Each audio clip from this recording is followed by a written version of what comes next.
El campo de la antropología, Roberto Ringellet, parte 4. Estamos en el apartado El problema del relativismo cultural. Si cada aspecto de la cultura tiene sentido respecto de la totalidad de sí misma, ¿cómo puede el mismo antropólogo salirse de su cultura para describir a la otra? ¿Cómo podría realizar una descripción que, teniendo sentido para la cultura del observador, fuera al mismo tiempo fidedigna en los términos de la posición relativista extrema? Narvaja en Chiriguini, 2004. Resumiendo lo explicado hasta el momento, si bien el relativismo cultural es un concepto que en el campo de la antropología superó la visión etnocentrista, no podemos desconocer que un relativismo absoluto no sería posible, dado que las culturas no existen de manera aislada, sino que cada vez más se encuentran interconectadas por el desarrollo económico, político y sociocultural del mundo capitalista. Retomando a García Canclini, se podría afirmar que el relativismo cultural naufraga por apoyarse en una concepción atomizada y cándida del poder. Imagina a cada cultura existiendo sin saber nada de las otras, como si el mundo fuera un vasto museo de economías de autosubsistencia, cada una en su vitrina imperturbable ante la proximidad de las demás, repitiendo invariablemente sus códigos, sus relaciones internas. La tarea más frecuente del antropólogo en esta época de expansión planetaria del capitalismo no es diseñar cordones sanitarios entre las culturas, sino averiguar qué ocurre cuando el relativismo cultural es cotidianamente negado, cuando las personas deben elegir entre costumbres y valores antagónicos, cuando una comunidad indígena siente que el capitalismo convierte sus fiestas tradicionales en espectáculo para turistas o los medios masivos convencen a los obreros de una ciudad de 15 millones de habitantes que los símbolos indígenas rurales, tal como esos medios los interpretan, representan su identidad. García Canclini, 1982. Esto nos enfrenta a preguntarnos si es válido para los antropólogos reivindicar tal concepto, ya que en la medida que una cultura debe ser examinada como una totalidad en sí misma, se pierde de vista las relaciones con la sociedad global que está condicionándola. Por ende, hay que superar los excesos de relativismo que imposibilitan la comparación y la investigación científica. No estamos planteando no considerar el relativismo, sino rescatar el aspecto metodológico del mismo que refiere a analizar las culturas sin preconceptos y rechazar el aspecto ideológico que implicaría considerar a las mismas como una configuración única. ¿Cómo definir entonces este concepto? No se deben considerar las culturas solo como diferentes porque así se elude la explicación que en muchas de las diferencias son resultado de situaciones de desigualdad. Por tanto, acordamos con varios autores que para explicar científicamente las diferencias culturales hay que evitar las visiones idílicas. Esto es, no tener en cuenta las culturas particulares solo en términos de armonía constante con sus propios valores como unidades autónomas. Debemos analizarlas en sus relaciones de desigualdad y de conflicto, tanto internos cuanto en interdependencia con las otras culturas. Se puede decir entonces que el relativismo cultural fue el resultado paradójico de la expansión colonial imperialista. ¿Qué significa esto? Que las afirmaciones sobre la igualdad del género humano, la relatividad de las culturas y el derecho de cada una a darse su propia forma son inconscientes si no las ubicamos en las condiciones actuales de universalización e interdependencia. En el mundo contemporáneo, esta interdependencia no es una relación de reciprocidad igualitaria, como en sociedades arcaicas donde el intercambio de subsistencias era controlado por principios que restablecían una y otra vez el equilibrio. La transnacionalización del capital, acompañada por la transnacionalización de la cultura, impone un intercambio desigual de los bienes materiales y simbólicos. García Canclini, 1982. Por lo tanto, es importante que el antropólogo centre su análisis alejándose de los valores de la cultura a la cual pertenece. Descentrarse de sus propias concepciones al estudiar culturas diferentes a las nuestras, rescatando la idea de la relatividad de las respuestas culturales. El enfoque concreto. De la serie de características que aún en la actualidad orientan la antropología social, identificándola como tal dentro del ámbito de las ciencias sociales, un rasgo privilegiado es aquel que podemos definir como el enfoque concreto. Dentro de él distinguiremos tres aspectos: el trabajo de campo, la escala local de los estudios y la visión inmediata de los grupos sociales estudiados. El trabajo de campo. En muchos manuales de los antropólogos ingleses que en el periodo de posguerra comenzaron a realizar síntesis teóricas, encontramos la caracterización detallada del trabajo de campo, como la técnica particular de la antropología social y aún como un conjunto metodológico más amplio. Podemos resumir a través de Evans Pritchard, que en una pequeña obra habla del trabajo de campo y de la tradición empírica.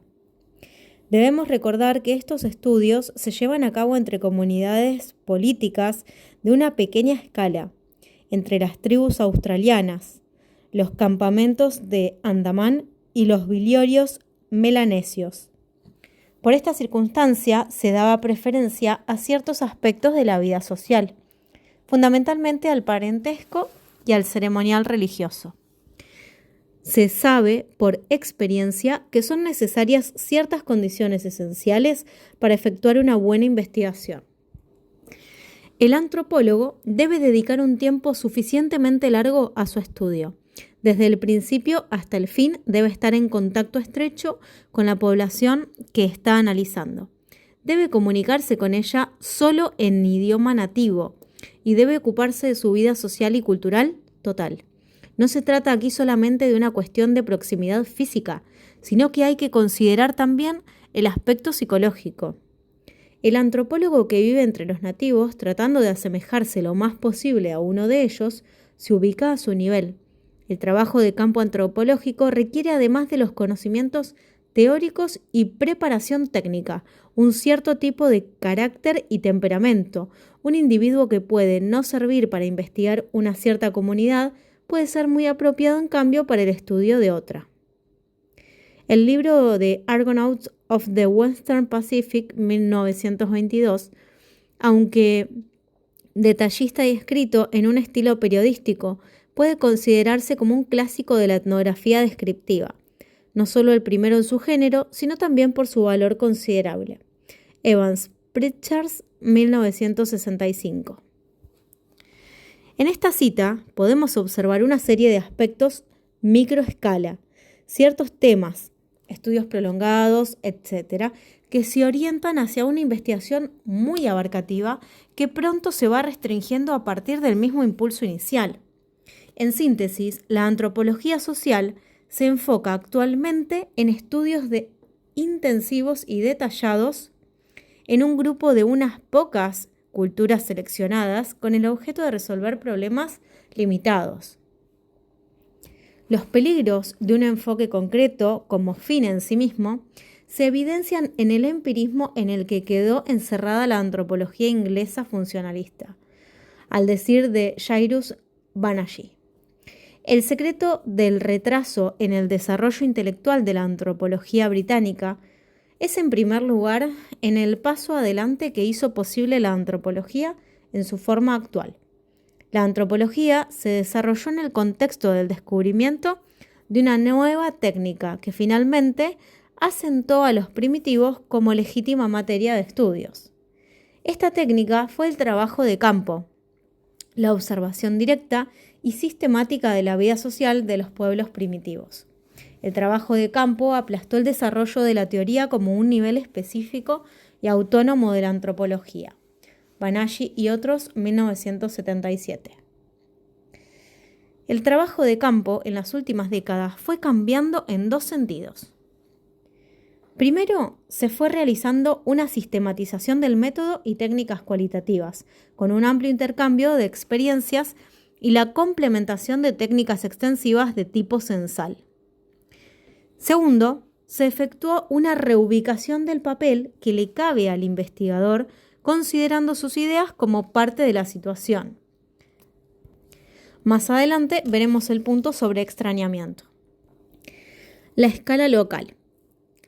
Aproximadamente desde la segunda mitad del siglo XX, la antropología se planteó cada vez más la necesidad de ubicar los estudios locales de aquellas sociedades relativamente más diferenciadas y aisladas que estudiaba, en relación al contexto social más abarcativo con el que está inevitablemente ligado y del que forma parte. En esas circunstancias fue necesario definir niveles de inclusión e interrelación de los fenómenos y considerar las interrelaciones entre los ámbitos sociales, locales, regionales, nacionales y otros. Asimismo, especialmente desde entonces, se pasaron a realizar también estudios en los mismos centros urbanos modernos. Uno de los antropólogos que vivió estos cambios nos dice: a pesar de que la antropología inició sus investigaciones en los llamados pueblos primitivos del mundo, últimamente los antropólogos se han mostrado cada vez más interesados en las poblaciones rurales, que forman parte de sociedades mayores y más complejas.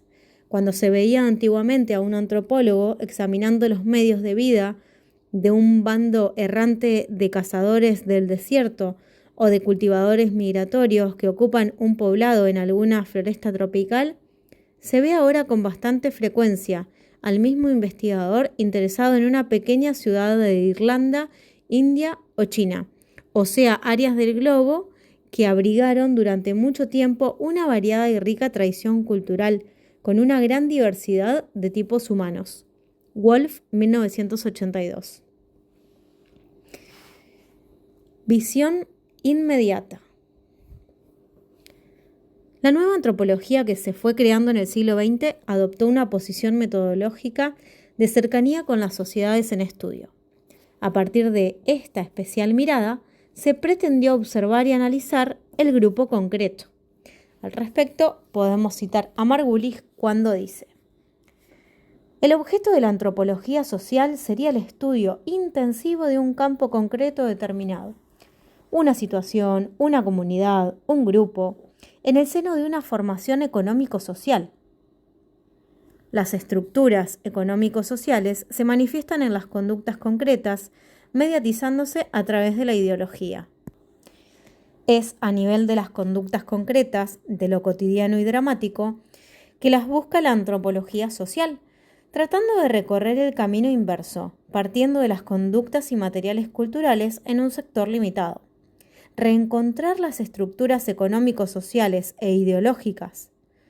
Considero que en el marco de una ciencia social única, la antropología social es el nivel del trabajo más cercano a la realidad empírica, aquel que se ubica en una relación de inmediatez con el objeto.